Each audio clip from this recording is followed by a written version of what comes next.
and we're going to like help funnel you towards that which we think will be most appropriate for you. But we'd like for you to partner with us by filling out these cards today on a couple levels. Tell us what you would might be interested in.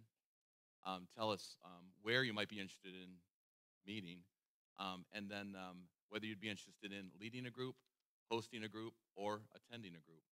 Notice there is not interested at all checkbox. There's not a not interested at all checkbox there. But this thing, you may not fill it out before I speak to you today, but hang on to it because I think you're probably going to fill it out by the time I get done talking to you today. Because we're going to see the value of community. Um, so there's that. Good morning. Good morning. Good morning. So glad. Is it warm in here?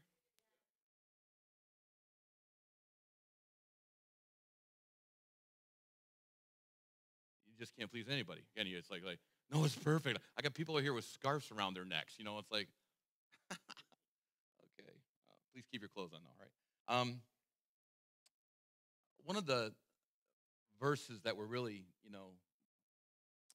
hearing from heaven, really emphasized right now, is Ephesians 3:14. For this reason, I bow my knees before the Father, from whom every family in heaven and on earth is named. I think that it's important for you to know who you are as an individual. But I think a greater knowing after you have found your individual expression, that you need to find your community expression. What people do I belong to? Who am I a part of? What land is my land? And community. And for this reason, and I'd like to, again, have you just pray for signs, wonders, and miracles, because I'd like to again get down on my knees this morning, and I'd like to just really, in all, as genuine and as authentic as I can be, if you leave here today and you don't sense His presence, then we failed. If you leave here today and you haven't stepped into a process by His presence, then we failed. If you leave here today not feeling encouraged and not feeling hopeful because of His presence, then we failed, because we embrace His presence. That's our first purpose statement that we have. We really adore everything about us. Our whole purpose is His presence. Like if we do church and or if we're driving our car and He's not in the car with us, or if whatever it is, if we really want people to come out of here not just being able to read the Word, but to experience the Word. We want people. We don't want to today. We don't want to waste 1 minute of your time. So I don't want my opinion to be expressed. I want His opinion to be expressed. I want you to feel and sense His love, because I think everyone deserves to be loved appropriately. And I know that He is the greatest lover. And so if you can experience that, you'll walk out in courage. And it won't be anything that you won't be able to take on in life when you know you are so dearly loved. So I really want to, and our process here at the Journey Center is this. So our purpose is His presence, but our process is His presence.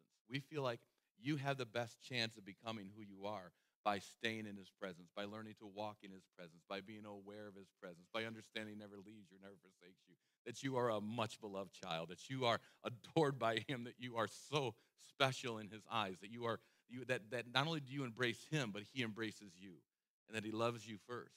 And all we do is we respond to such a great love, because we feel like the best chance the world has is His presence.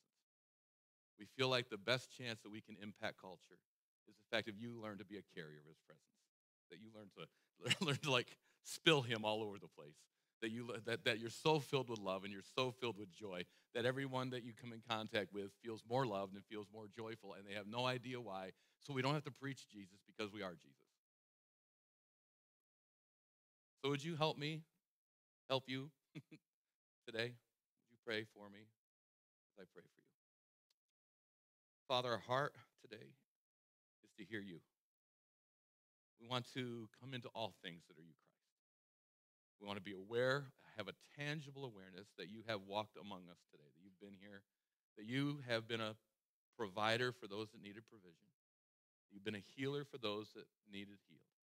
That you would increase in us that which you've already authored in us. And that you would be free to write our chapters today. That you would be free to speak speak freely into our lives, that we would walk out of here full of courage, that we would walk out of here full of hope, knowing not only the one who holds our future, but the one that we have given full control of our future to.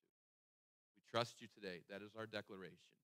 And for this purpose, we bow our knees, that every single man, woman, and child on this campus would increase in the burn that they have inside of them for that love that is so amazing, that love that is so overwhelming, that love that is so beautiful, that it would be all consuming, and we would be so free from those things that want to torment us, those thoughts that want to control us, that we'd only have the thought of heaven, that we'd only hear your opinion today.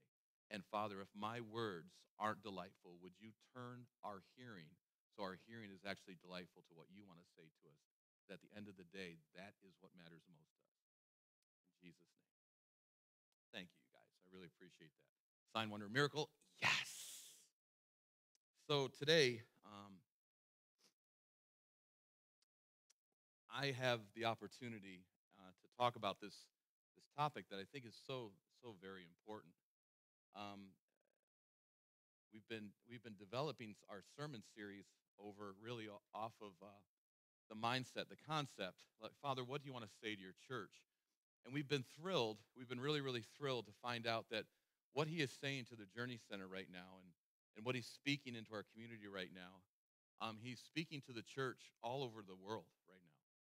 We had an amazing opportunity this weekend, and you all will have an amazing opportunity tonight if you choose to come back out. Jason Chin from Bethel, he lives now over in Switzerland. He got married. Whenever you get married, you always go to where the chick is. You know, I haven't figured that out completely yet, but he went to Switzerland, and what's that? Well, that was not your experience, but I am the chick, so it's like, no. But he's going to be here tonight, and he brings such encouragement. He brings such hope. He brings such joy. You will laugh your head off. You will cry. You will laugh. You will cry. You won't know what's going on. You'll laugh and cry at the same time. It's just a beautiful time. Jason is a beautiful soul, and he's going to be here. But we got to hear him all weekend. He's going to be here tonight. We got to hear him all weekend, and we got to have Jason and Emily Galloway just speak into us all weekend with all of our students. We had the most beautiful time in community that we've ever experienced in Journey University. We felt like, hands down, the reports we got back was that, because usually we go to a conference when, woo, and, you hear the music, but there's such a beauty that is formed relationally in community. And so I feel like it's appropriate that happened. I think that happened by accident, but this has happened intentionally. It's like we didn't plan these two to go together, but it worked out so well that we're talking about these seasons of life that we have today. And again, I'm going to go to my artistic ability. But because I like James Taylor, I'm going to start here. Winter, spring, summer, or fall. Where's the Kavanaughs? Chris? Can you sing with me just for a minute? Winter, spring, summer. You guys don't know this song. All you got to do. And I'll be. Yeah. Yes, I will. Why? Because you've got a friend. So, winter, spring, summer, or fall. These are the seasons that we know. These are the seasons that we talk about. These are the seasons that we're familiar with. These are the seasons that the false weather prophets usually mess up in. I thought it was winter. Why is it 92 degrees outside, But I think what we're finding is no matter what season you're in, you actually can live in a place where you can celebrate. No matter what season you're in, you can live in a place, you can figure out a way to live in a place that you actually can have fruit in any season that you're in. I'd like to propose to you today, though, that it is not possible to live in an isolated season by yourself outside of community and experience celebration or fruit. How many know that maybe when you're in a winter season, you might want to hang out with somebody who's in the summer season? Lisa and I are like, not you cannot be in a bad place today. I'm in a bad place today. You cannot be in a bad place today, right? But how many know if everybody in your household is in a bad place today, the house is not so fun. It's true. It's true. So we've had a lot to celebrate. We had. I was kind of just tell you some of the things we had to celebrate. We have, and I'm not going to give names. We have people in this house that are 100 days completely clean of any addiction that they had in their life. Today.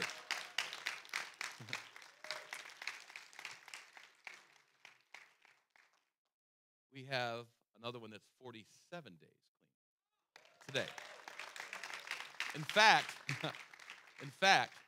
if you were to meet them, you would have never known that they would have ever had a problem because they are on fire, they are passionate, they are burning with something that has filled the desire that those things that they were addicted to no longer has any opportunity to fill. That's something to celebrate.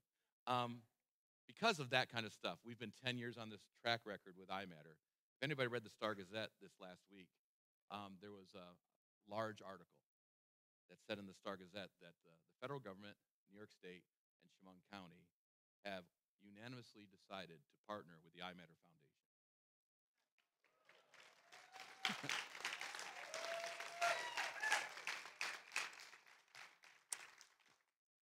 To destroy the opioid addictions. Now, and you know how they said we're going to do it? By changing the atmosphere. What a brilliant idea. So would you pray? Would you pray for us and with us? And there's so many other things. There's thousands of things. I wanted to celebrate Sean and all. They're both standing back there, and they both have eagles. Please pray for them. I wanted to just to blow them up and throw them up and celebrate them up and all that kind of stuff. We had an amazing weekend, and it's because of their effort and their input and their prayer and their investment. I just wanted, would you all just thank them for Journey University's sake that we just had a great weekend.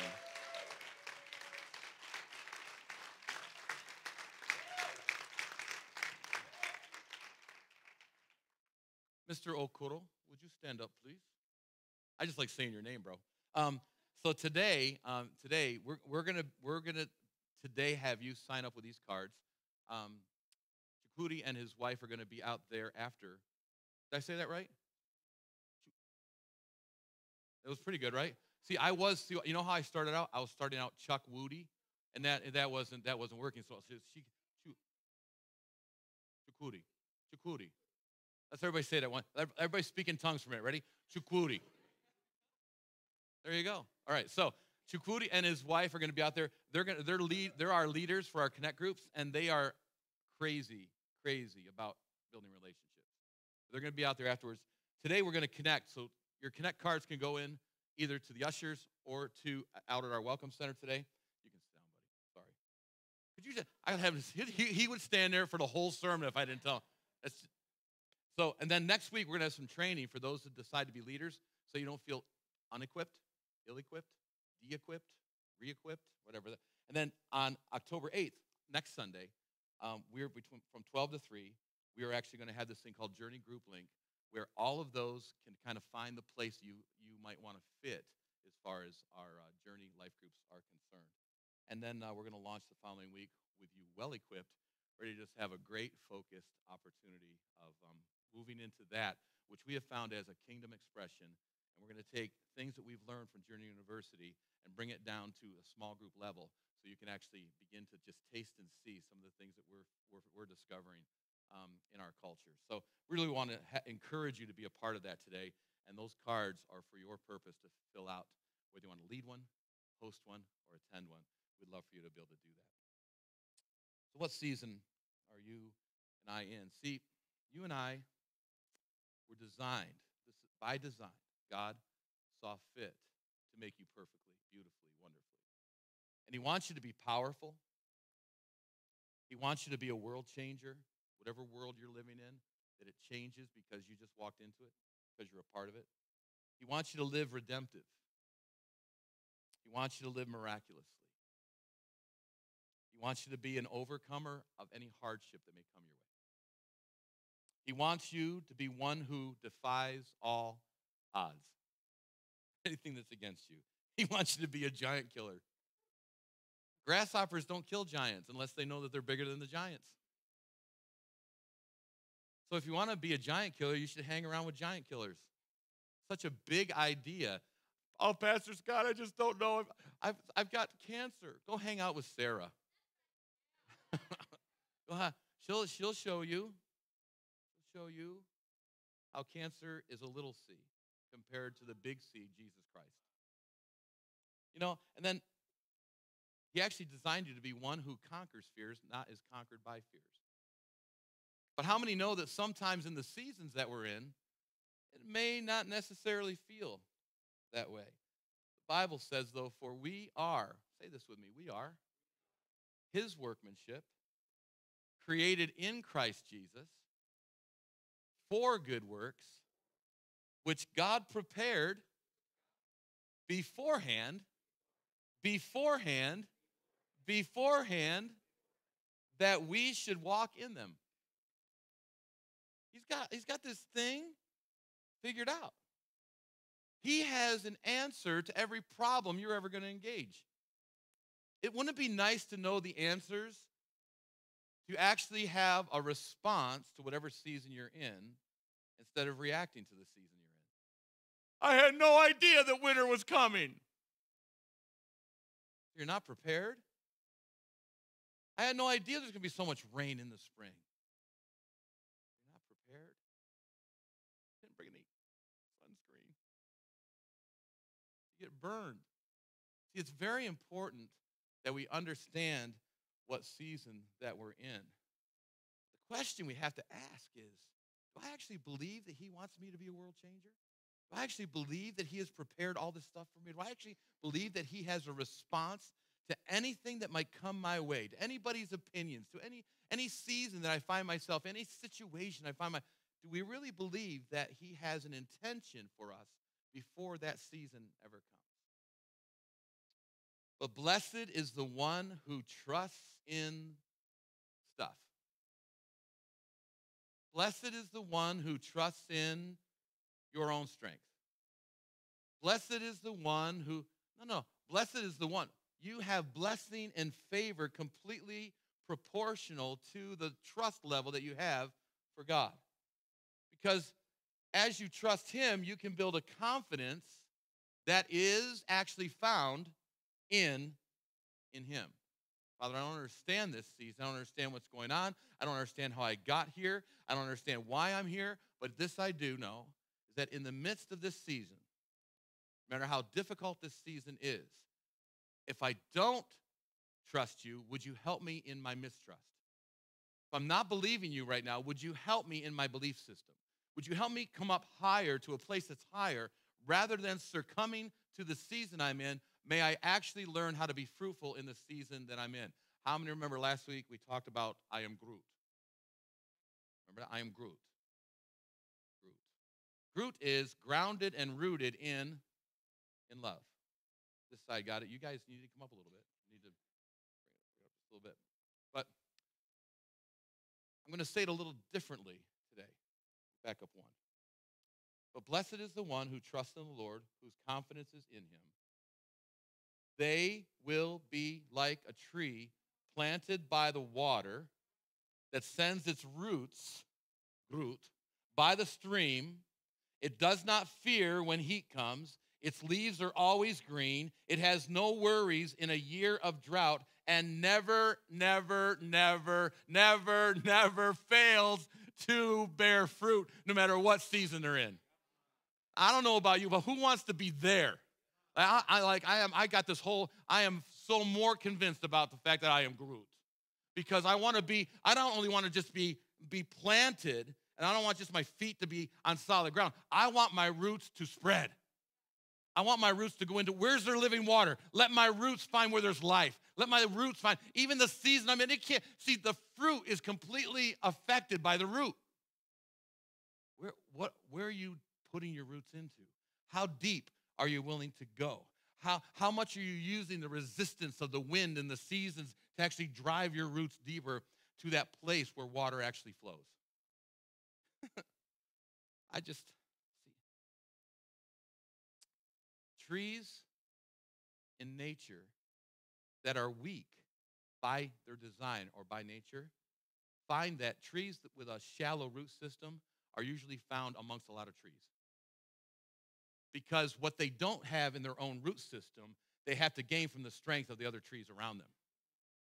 I want to encourage you that a great way to make sure that you weather storms, if you don't have a strong root system yet that is driving down into these living water, you haven't yet, been so wetted by that whole deal where you feel alive. And I'm not saying anybody should ever be alone, because Jesus in his darkest moments said, "Will you just stay with me for a minute?" It's not good for man to be alone. And the Father was like, "Listen, Jesus, I don't want you to be alone, and your homies aren't hanging with you. I'm going to send some angels to hang with you because it's not good for you to be alone, even if you're Jesus." You understand that, right? So we're supposed to be pursuing a life of community where we can establish unity, where unity becomes, and we can celebrate diversity, where in that unity becomes attractive to all of heaven to have a landing place where it can come and infuse earth. But I also want to propose to you that unity also produces an earth, soil, that actually is conducive to growth. You're planted in a row. You're connected, root systems, helping support each other. This is so needful for people to not live isolated, but to live insulated by those that they've surrounded themselves with. Who's speaking into your life? Who's encouraging you? Who's stronger than you? Who's running harder than you that you want to become, to run with? Who's leading you? What voice is directing you? It can't be fear and be faith at the same time. So here's 4 seasons that we're in. I'm going to talk about these, and I don't even know where really to put them, but when I think about the seasons of life that we might be in, there's seasons that we really run. There's seasons where we have a time to really, this is a time to really take ground.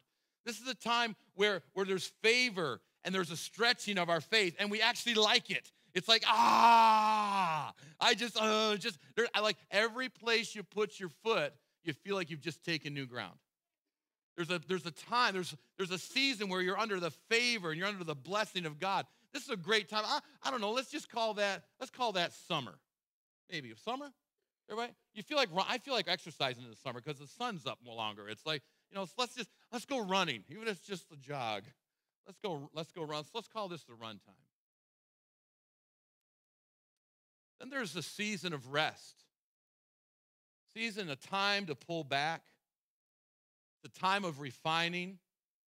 The time of replenishment. I don't know. I don't know when that is. I don't know when that is for you, but I'm going to call it fall. I feel like the fall, the running's over with. Even though we launch a lot of stuff around here during the fall time, I feel so much more rest in it. I feel so much more life-giving opportunity. I feel like there's this time of, a recharge, a restart, refinement. I feel replenished. I'm eating Cortland apples that taste like filet mignon. It's just that. They're so good. But then there's those seasons where you just stand, where it's just time to hold on. It's that time of purifying. It's that time of testing. Think that's winter? Okay, we'll call that winter. Just because 2 of the women in my life both were saying it. I have learned, this man has learned how to be happy.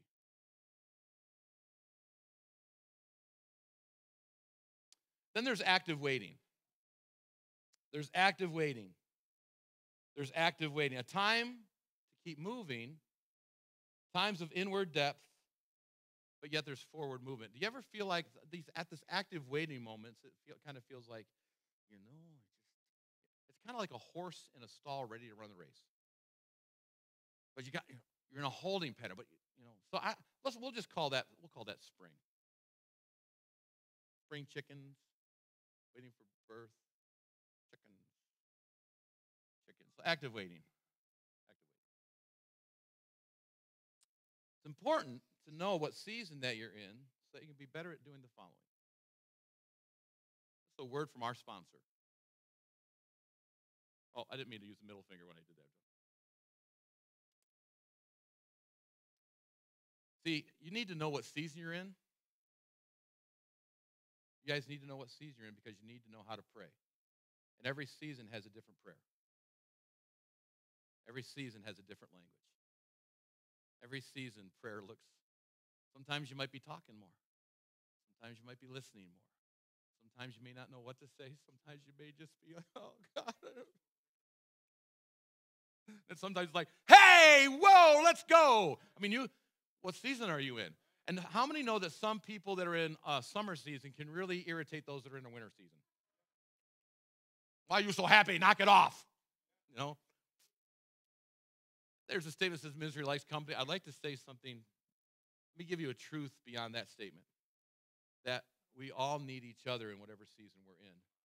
So those that are in this season, this summer season of running, learn how to wait for those that are standing.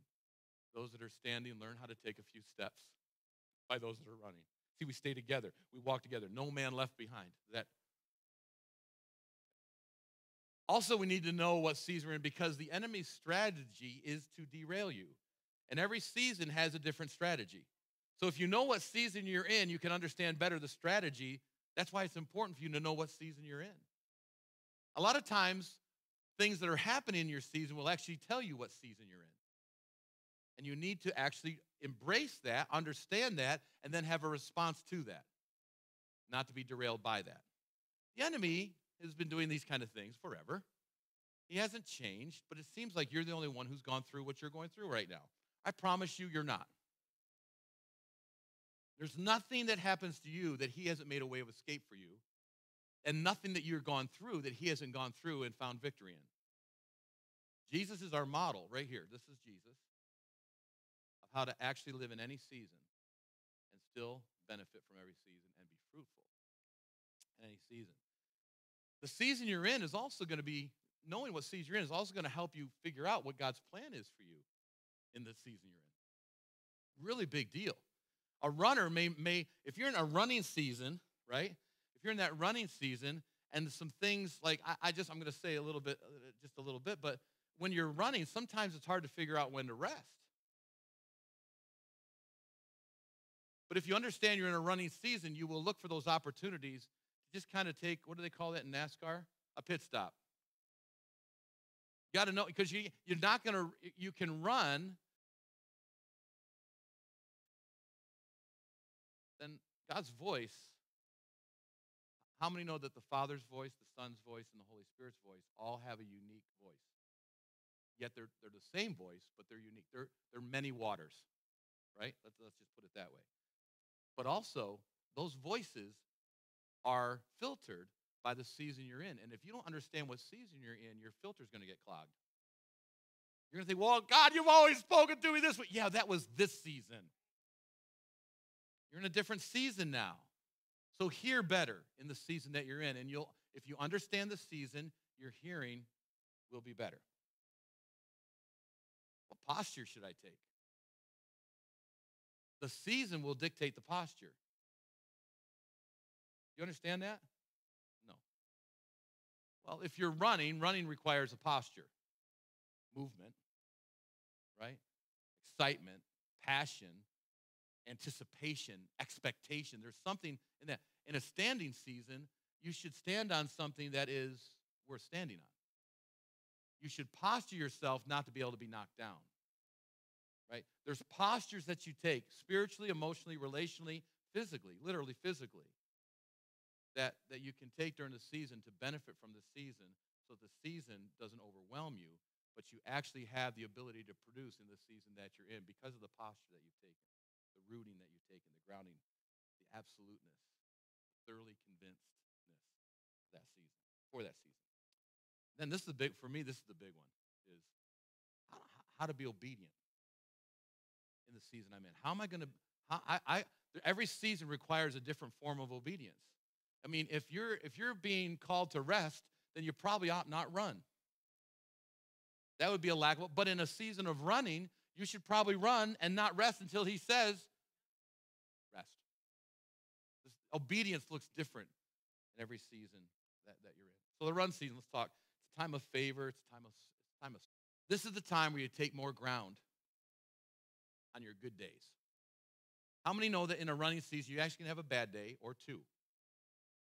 But what you do is, on those good days, you take all the ground that you can get. You make hay, if you would.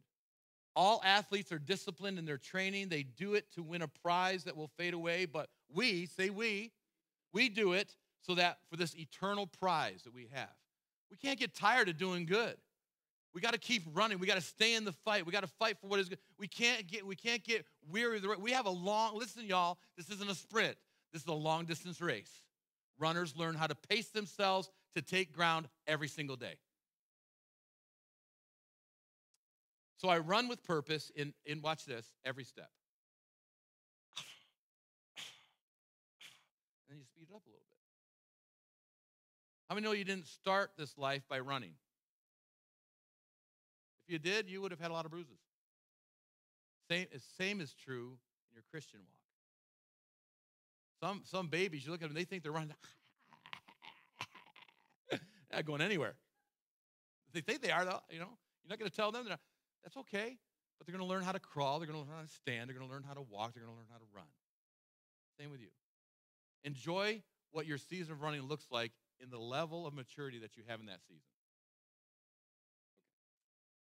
So the run season, here's some opportunities. During the run season, you have opportunities to get focused. I've just got my mind fixed on that mark. That's where I'm going. And then you make hay. Everything I'm just going to keep. It's going to be productive. I'm just going to, run with patient endurance.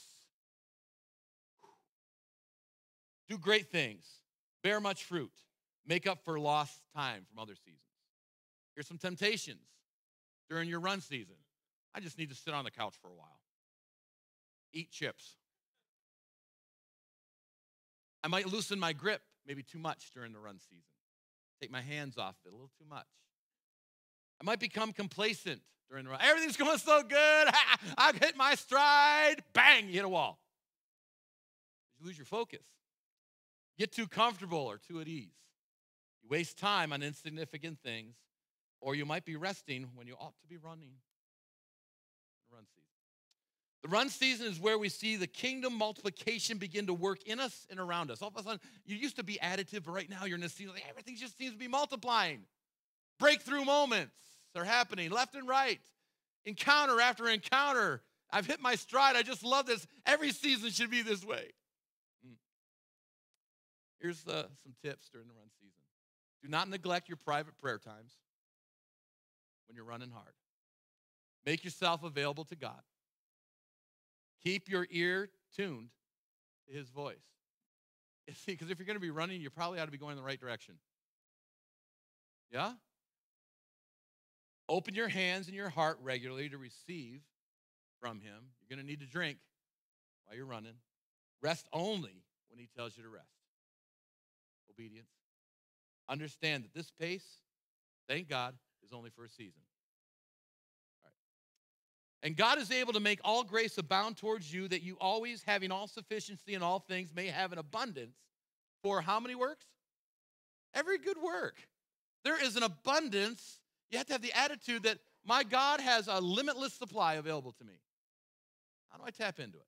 How do I stay in it? How do I keep receiving from it so that I'm not doing it in my own strength, but I'm running in his strength? Then there's the rest season.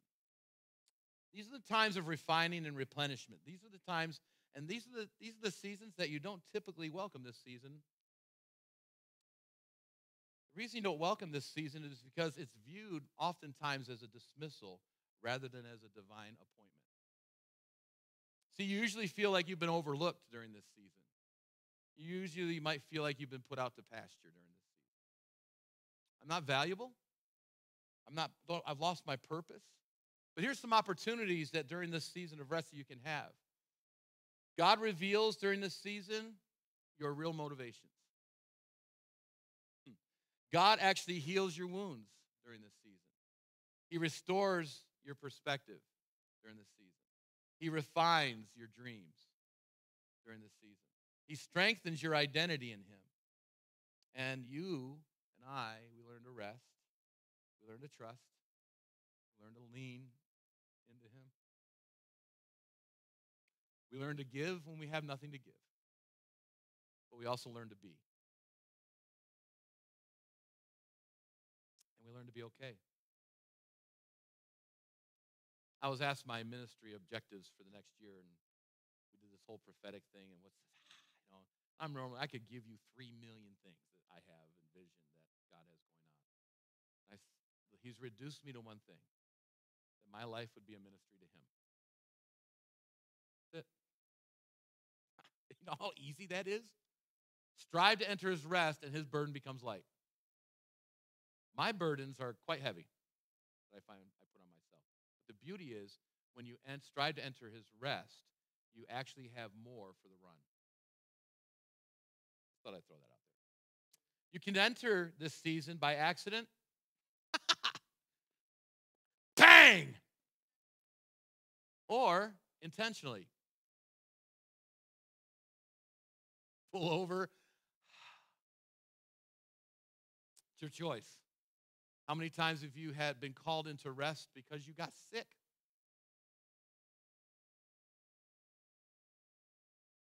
I've heard people enter rest by heart attacks. I'm not putting that on anyone. I'm just saying that there are some things that they have learned in that season that they didn't learn outside. There's people that have had terrible things happen to them, tragedies happen to them, but the beauty that came out of it was God had an intention for them to learn the beauty of rest during that time. Not fun. It's way better when you do it intentionally rather than doing it accidentally.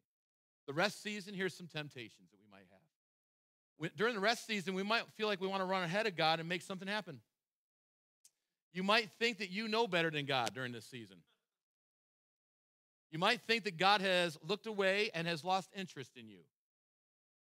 You may get restless in this season of rest.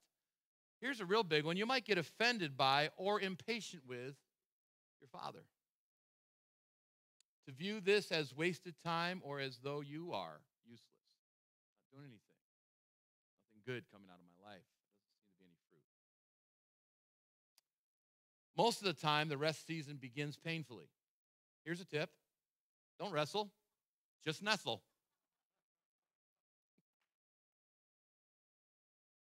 Cultivate a new level of intimacy with him and others. Start writing, Dave. Start writing. Use these seasons. Great times. For since the world began, no ear has heard, no eye has seen a God like you who works for those who wait for him. Then there's a stand season. Times of purifying and testing. How many have been there before? How many have had difficult times to even stand during stand season? My suffering was good for me, Psalm says. For it taught me to pay attention to your decrees. Your instructions are more valuable to me than millions in gold and silver. You made me. You created me. Now give me the sense to follow your commands. May all who fear you find in me a cause for joy, for I have put my hope in your word. To take ground in this season is to simply not lose any.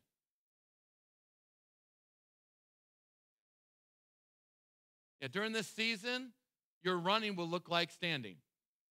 I am not, no. I don't know what's going on, but this I do know. My God is good, and I'm staying in that right here. I'm staying in the fact that he loves me, that he adores me, that he is for me. I don't get this season. I hate this season, but doggone it, I'm going to be fruitful in this season because I'm going to stand on the promises that my God has given to me. That's the stand season. Stand season, here's some temptations that you look down and you forget the promises of God. You doubt much of what you know to be true. To lose ground because you loosen your grip. To look for shortcuts through this season or this storm. to develop a cynical attitude towards God, to listen to the wrong voices, especially if God seems to be quiet. Those are the difficult things. I bow before your holy temple as I worship. I praise your name for your unfailing love and faithfulness, for your promises are backed by all of the honor of your name. You got to understand something. Every promise he has given you, he's backed it up by the honor of his name. That is dependable. That you can take to the bank. That's something you can build your life on. Seasons, feelings, circumstances, they will lie to you. This is dependable because he is dependable. Does that make sense? So go back to those promises where you absolutely know you heard him. Tips during the stand season, remember in the darkness what he actually told you in the light. Guard your heart and your mind against any negative thoughts at this time. Now, really, you should do it all the time, but specifically at this time. Don't let your heart close up. Stay tender to all the relationships in your life. Deal with the issues that surface during this time. Deal with them. Don't let them just stagnate. Don't get a root or a bitterness in you during this time. It's really easy. Stay rooted and grounded in love. Know that in due time, breakthrough is coming, and it will. It will come. So don't lose sight of the truth that God absolutely loves you. In the active season, the active waiting season, it's this. It's that time of inward depth in the church by Christ Jesus, just for me. Well, who's it for? It's for all generations. Understand something, that what you're going through is not just for you. It's for those that are coming after you. And what you learn and what you pioneer during this season will benefit everyone that's watching you go through this season. I want to tell you that so many times Jesus shows us that he doesn't deliver us from the furnace, but he'll deliver us through the furnace. The beauty about it is he never leaves us. Always the fourth one shows up. For some reason, their fourth one is standing there, man. He'll stand. When you're standing, he'll stand right there with you. Oh, it's so crazy. Every time I've been through this season of my life, I've always known I've always heard his voice, hey, buddy, you don't have to do that. Yes, I do. You don't understand the season. I don't understand the season. I know I'm just God. I don't understand much. And he's standing there, you don't have to be, that's not who you are, Scotty. You don't have to do this. And I kept thinking I knew better than him because circumstances and pressure will dictate desperate actions. But you can stand, and then you can stand alone in this season, or you can decide to stand with him and your brothers and sisters.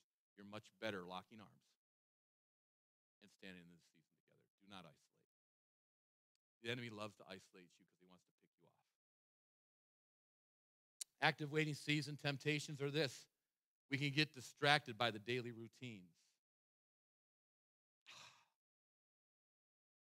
I don't see the value of it. To get so focused on watch, this is real, and please hear this, especially my students, please hear this. You can get so focused on your unfulfilled desire that you mismanage your current assignment. Don't do that. You don't get your future desires without stewarding your current assignment. True. To emotionally leave your current assignment before God physically moves you to the next place that he has for you. I've already disconnected. I'm already at the next phase. To get bitter over the delayed fulfillment of those desires. Waiting. I'm in this wait, but I feel so active. I'm a horse. I'm a bucking bronco trying to get out. I'm stuck here. To miss opportunities to forgive and remain pure in heart, which hinders your forward moving progress. Don't be rooted in unforgiveness. Don't be rooted in bitterness. It's not good for you. To minimize your time with God and in his word and spend most of your time dreaming about your desires. Those desires were given. Those promises were given to you. But you don't focus on them. You focus on the one who gave you those desires and who gave you those promises. And in the context of that, you love everybody that he loves, that he's put around you. You got to take care of the one who's right in front of you, the assignment that's right in front of you, or you'll miss the promotion, the promises, and the assignments of the future. To adopt a bored, tired of waiting, non-expectant mindset. Here's some more things. To believe wrongly that God does not want to bless you. To blame others or yourself for your lack of forward momentum.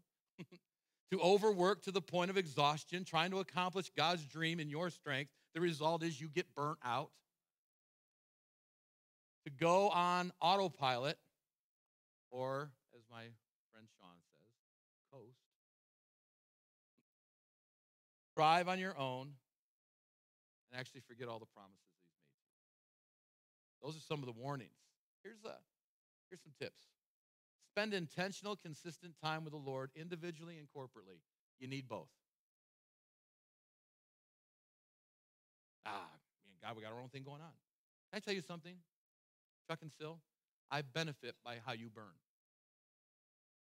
But if I'm not in proximity to you, I can't benefit from how you burn. I benefit from words that God's given to you for me, but I don't benefit from them if you don't tell me. Every time Chuck has had a word for me, it benefited him until he told me. And then it benefited me. See, that's the beauty of community. How many know that you can burn extremely bright for the Lord individually? Yes? How many know that when you put all your sticks together, it's a lot bigger bonfire? A lot more people can see it. A lot more heat comes from it. There's an intensity that happens in the corporate that begins in the individual. So burn. That's our hope. Everybody in here burns bright. But you can't burn bright by yourself or you'll burn out.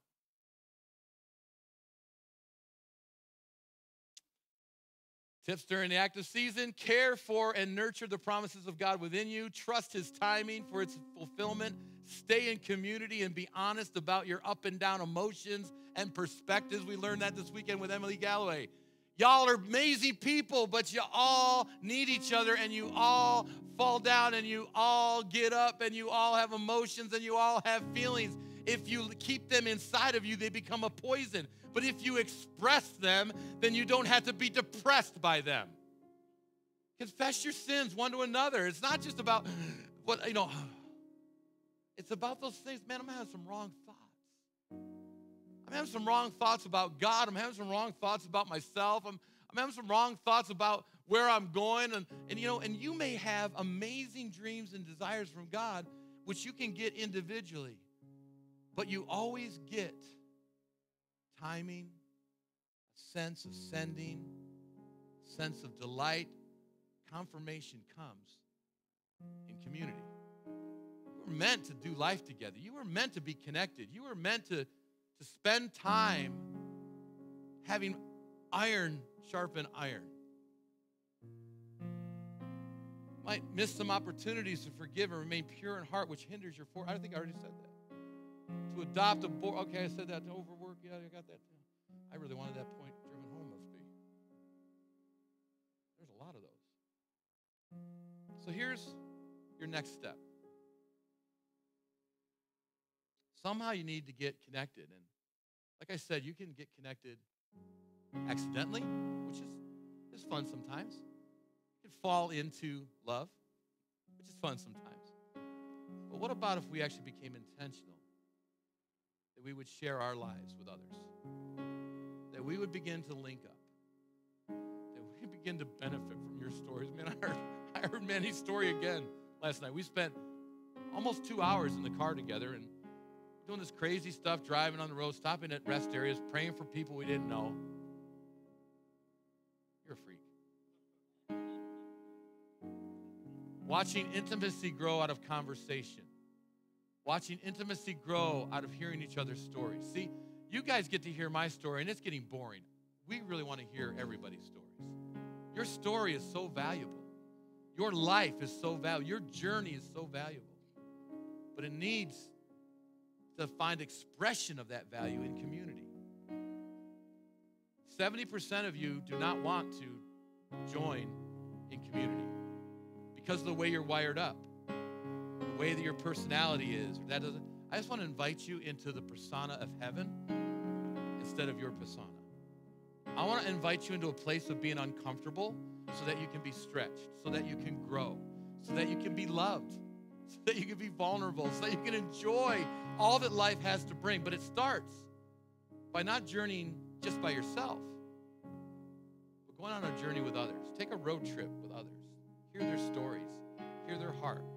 I love this man more today than I did 24 hours ago. And I actually heard a lot of his story from this man right here. And I love the fact that Dave shared the story of Manny with me when Manny came here. That was helpful. But when Manny expressed his story, and he had two people listening and valuing his story, both of us found intimacy on earth that was actually birthed in heaven. And that's the way it's meant for all of us. And I want to say something about that. If you need healing, get in community. If you need prayer, get in community. If you need unity, get in community. If you need to see heaven come, get in community. Do not run away and be isolated where the enemy can pick you off, but find strength in community. Listen to this song as Lisa and Sean love him with you, for you. Just close your eyes. When you open your eyes, I will not be here. But he will. I want to encourage you today. Don't waste this moment. Today is a day of salvation, for deliverance, for healing, for hope. Fill out that card. Take that step. Start your journey with others. Because they need you and you need them. In Jesus' name, listen to this.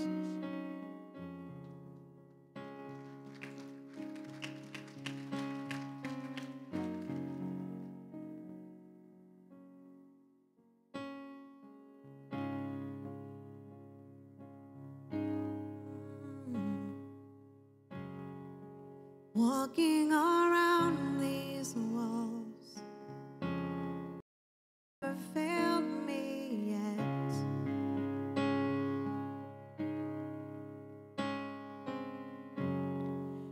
Waiting for change to come, knowing the battle's won. For you I've never failed me yet.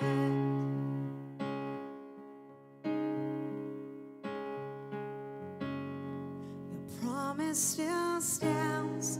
Great is your faithfulness, your faithfulness. I'm still in your hands. This is my confidence. You never failed me yet.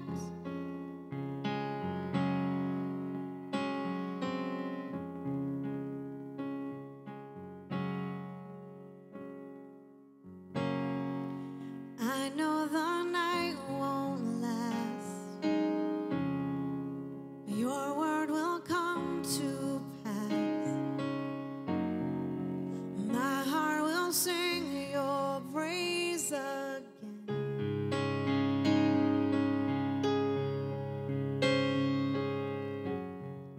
But Jesus, you're still enough.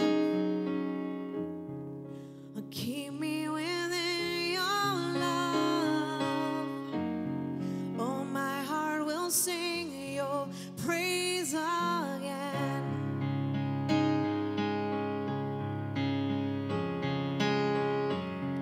Your promise still stands.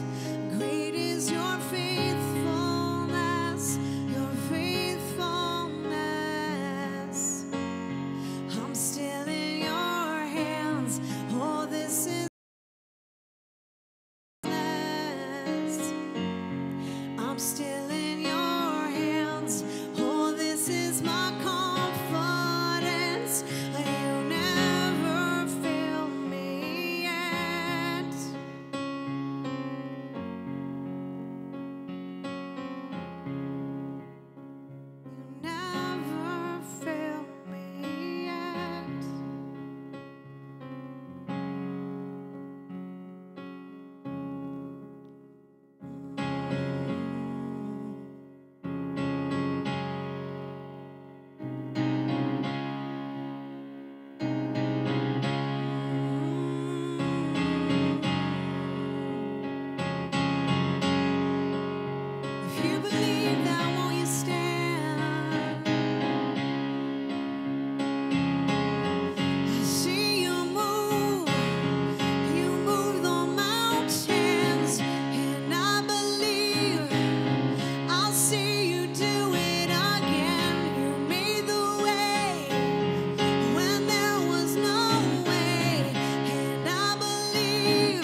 faithfulness.